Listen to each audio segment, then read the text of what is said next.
حضرت انس بن مالک رضی اللہ تعالی عنہ روایت فرماتے ہیں قال كنا مع رسول الله صلی اللہ علیہ وسلم بتبوک فطلعت الشمس بيداء وبضياء وشعاع ونور لم أرها طلعت فيما مدى. فرمایا ہم نبی کریم صلی اللہ علیہ وآلہ وسلم کے ساتھ میدان تبوک میں تھے. سورج ایسا صاف شفاف اور ایسی روشنی اور نور اور شعاعوں کے ساتھ نکلا کہ اس سے قبل ہم نے سورج کو نکلتے ہوئے کبھی اس قدر صاف شفاف اور روشن اور منور نہیں دیکھا تھا. حضرت جبریل امین نبی کریم صلی اللہ علیہ وسلم کی بارگاہ میں حاضر ہوئے تو نبی کریم صلی اللہ علیہ وسلم نے ارشاد فرمایا آج سورج کی اس تیز روشنی اور نور میں اضافے اور چمکیلی شعاعوں کی وجہ کیا ہے؟ حضرت جبریل امین عرض کرتے ہیں یا رسول اللہ صلی اللہ علیہ وسلم آج مدینہ منورہ میں حضرت معاویہ بن معاویہ اللیثی المزنی کا انتقال ہو گیا ہے اور ان کے جنازے کی نماز کے لیے اللہ جل وعلا نے 70,000 فرشتے آسمان سے بھیجے ہیں. نبی کریم صلی اللہ علیہ وآلہ وسلم نے ارشاد فرمایا کس عمل کے باعث؟ جبریل امین عرض کرتے ہیں قال بکثرت قراءتہ قل هو اللہ احد باللیل والنہار. اور دوسری روایت میں ہے قائما وماشیا وقائدا ومتجعا. جبریل امین عرض کرتے ہیں یا رسول اللہ صلی اللہ علیہ وسلم ان کے جنازے میں 70,000 فرشتے اس لیے آئے ہیں کیونکہ یہ رات دن اٹھتے بیٹھتے چلتے پھرتے ہر وقت قل هو اللہ احد کی تلاوت کیا کرتے تھے. سبحان اللہ. میں دوستو آپ کو سورہ اخلاص قل هو اللہ احد کی روحانی پاور کا اندازہ نہیں ہے. یہ آپ کی دنیا بھی سنوار دیتی ہے آخرت بھی سنوار دیتی ہے. اب دیکھیے نبی کریم صلی اللہ علیہ وسلم میدان تبوک میں ہیں اور جبریل امین عرض کرتے ہیں یا رسول اللہ صلی اللہ علیہ وسلم اگر آپ کا ارادہ ہو تو زمین سمیٹ لوں اور آپ ان کی نماز جنازہ ادا کر لیں. کونین کے والی صلی اللہ علیہ وسلم نے اجازت عطا فرما دی اور مسند ابو یعلا کی دوسری روایت میں ہے کہ حضرت جبریل امین نے اپنا پر زمین پر مارا اور تمام درخت اور سب ٹیلے وغیرہ پست ہو گئے اور میدان تبوک سے مدینہ منورہ میں حضرت معاویہ بن معاویہ اللیثی المزنی کا جنازہ نظر آنے لگا.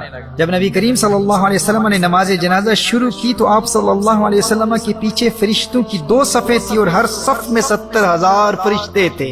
محترم احبہ سورہ اخلاص کی تلاوت کی کثرت کیا کرو. یہ انتہائی مختصر سورت ہے. آپ سب کو زبانی یاد ہے لیکن آپ کو اس کی برکات اور روحانی قوت کا اندازہ نہیں ہے. آپ نے دیکھا کہ اس سورت کی کثرت سے تلاوت کرنے والے کو مقام کیا ملتا ہے. 70,000 فرشتے اس کے جنازے پر آتے ہیں اور اس کے جنازے کے لیے زمین سمیٹ لی جاتی ہے. اور سورہ اخلاص سے محبت کرنے والے کا جنازہ خود نبی کریم صلی اللہ علیہ وآلہ وسلم ادا کر رہے ہیں. صحیح بخاری اور صحیح مسلم کی ایک حدیث مفہوماً پیش کرتا ہوں. نبی کریم صلی اللہ علیہ وآلہ وسلم کو ایک صحابی کے متعلق اطلاع دی گئی جو سورہ اخلاص کثرت سے پڑھتے تھے. فرمایا اس سے پوچھو ایسا کیوں کرتے ہو؟ صحابی عرض کرتے ہیں کیونکہ یہ سورت اللہ کی صفات کا بیان ہے اور مجھے اس لیے اس کی تلاوت سے پیار ہے. نبی کریم صلی اللہ علیہ وآلہ وسلم نے ارشاد فرمایا اسے بتا دو تجھے اللہ کی صفات کی وجہ سے اس سورت کی تلاوت سے محبت ہے. تیری اس سورت سے محبت کی وجہ سے تیرے اللہ کو تجھ سے محبت ہے. سبحان اللہ. دوستو اگر اللہ کی محبت کے طلبگار ہو تو سورہ اخلاص سے پیار کر لو. اور صحیح بخاری اور ترمذی کی روایت میں یہ الفاظ بھی آئے ہیں. فرمایا حبک ایاہ ادخلک الجنہ.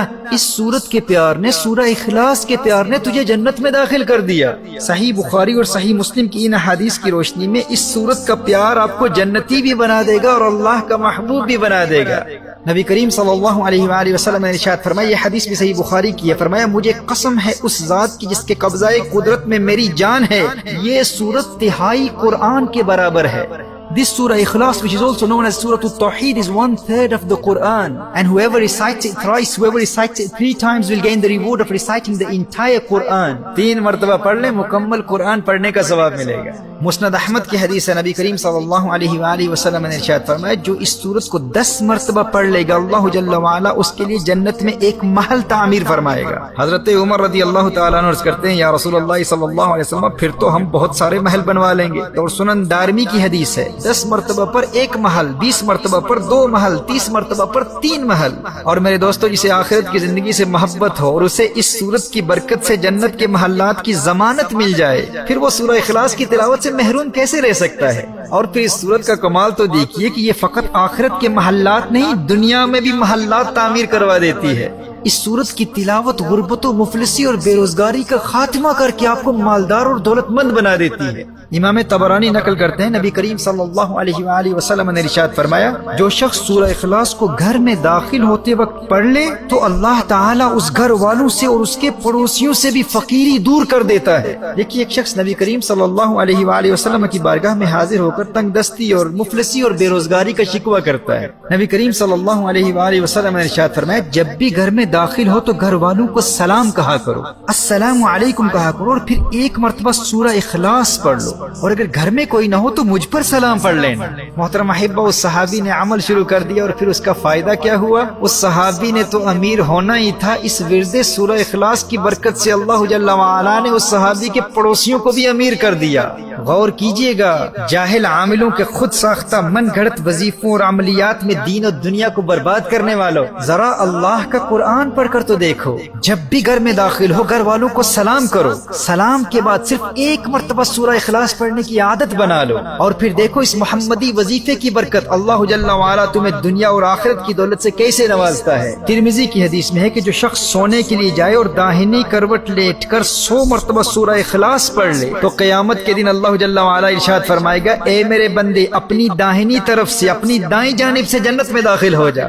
میرے بھائیوں میری بہنوں، اللہ جانتا ہے کتنی زندگی باقی ہے، میرے سننے والوں کو یہ کام آج رات ہی کر لینا چاہیے، اور یاد رہا تو مجھ گنہگار کے لیے بھی دعا کیجیے گا۔ اب دیکھیے مسند ابو یعلا کی ایک حدیث کا مفہوم ہے کہ جو شخص ایمان کے ساتھ ہر نماز کے بعد 10 مرتبہ سورہ اخلاص پڑھ لے گا وہ جنت کے تمام دروازوں میں سے جس دروازے میں بھی داخل ہونا چاہے گا داخل ہو جائے گا، اور جنت کی جس حور سے نکاح کرنا چاہے گا اس کا نکاح کرا دیا جائے گا۔ ایمان کی سلامتی کے لیے بھی یہ بہت بڑا ورد ہے، اس سے محبت کر لو، کثرت سے پڑھو، اور میرا یہ پیغام اپنے تمام دوستوں تک پہنچا دو۔